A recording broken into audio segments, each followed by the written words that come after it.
তৃণমূল সাংসদ অভিষেক বন্দ্যোপাধ্যায়ের উদ্যোগে ডায়মন্ড হারবারে চলছে স্বাস্থ্য শিবির সেবাশ্রয়। বৃহস্পতিবার বাসুলডাঙ্গা এলাকায় সেবাশ্রয় শিবিরে আনা হয়েছিল 7 বছরের এক বালককে। শিশুটি খেলতে খেলতে একটি 5 টাকার কয়েন গিলে ফেলেছিল।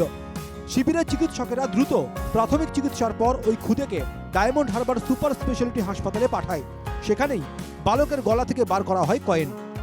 এ খেলার উদ্দেশ্যে গিয়ে একটা 5 টাকার কয়েন গিলে খেয়ে ফেলেছিল। তার জন্য আমরা বাসুলডাঙ্গা সিংবেরিয়া সেবাশ্রয়ে নিয়ে এসেছিলাম।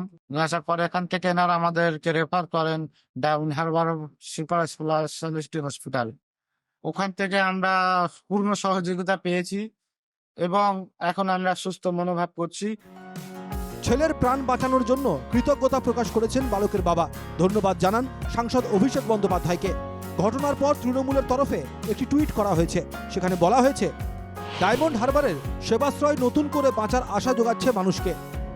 এই শিবিরে সাধারণ স্বাস্থ্য পরীক্ষা থেকে শুরু করে অনেক জটিল রোগের চিকিৎসা চলছে। শিবিরে চিকিৎসা পেয়ে খুশি ডায়মন্ড হারবারের মানুষ।